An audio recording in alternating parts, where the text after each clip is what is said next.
We start, though, with the breaking news out of the Middle East. A senior White House official confirming to us here at NewsNation that Iran is preparing an imminent launch of a ballistic missile attack against Israel. The White House saying, quote, they are actively supporting defensive preparations to defend Israel against this attack.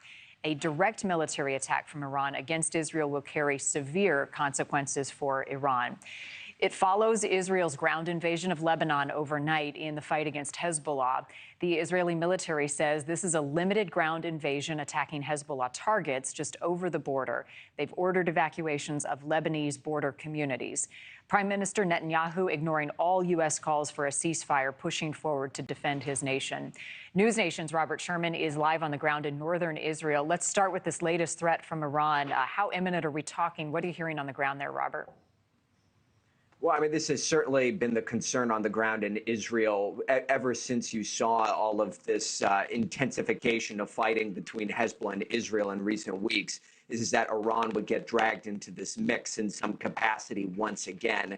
We just heard from Secretary of State Antony Blinken a few moments ago, in which he said the United States is monitoring this very closely. You heard that White House official saying that any kind of action taken by Iran would be met with consequences.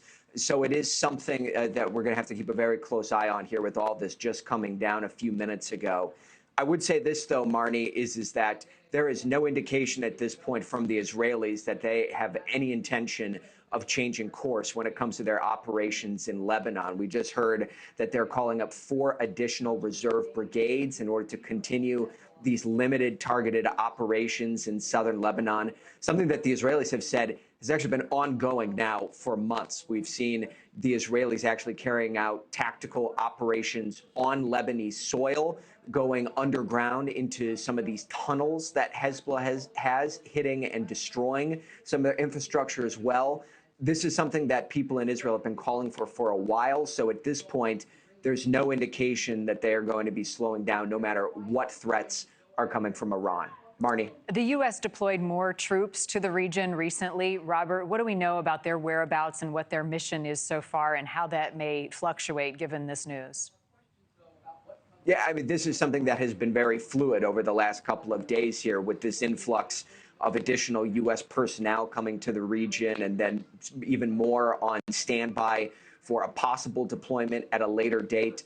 The United States re-upping its stance and making clear today that they have every intention of continuing to defend Israel even before this news about Iran came down just a few minutes ago. So this is something that they're remaining steadfast with, that they're prepared to defend Israel in case there are any escalations in the region. And we are seeing White House officials re-upping that again with all of this troop movement that has been taking place. Robert, Marni. you're in a unique position being there on the ground. What do preparations look like? How are they getting the word out to Israelis where you are and elsewhere across the country about the threat and their ability to defend themselves? Similar measures to what we've seen throughout the war that's been ongoing in Gaza is that we've seen the Israelis trying to communicate with civilians on the ground in Lebanon, telling them to leave, especially those who are in southern Lebanon, to move north of the Litani River, which certain areas can be about 20 miles deep into Lebanese soil, to try and get them out of this fray that is here. This is something that we've heard the Israelis talking about, trying to get ahead of this as much as possible to try and move civilians out. But there are also calls that are being made here in Israel, telling people in places such as Jerusalem, for example, to limit public gatherings and to not go to the beaches. So it is a very tense time here in Israel right now, not just in the north right now, as they want everybody to be on guard because there is so much uncertainty about what the coming days, even what the coming hours are going to have in store for the region. And Marni. Robert, you have spent months there in the region. I know you've gone through many air raid warnings and had to take cover.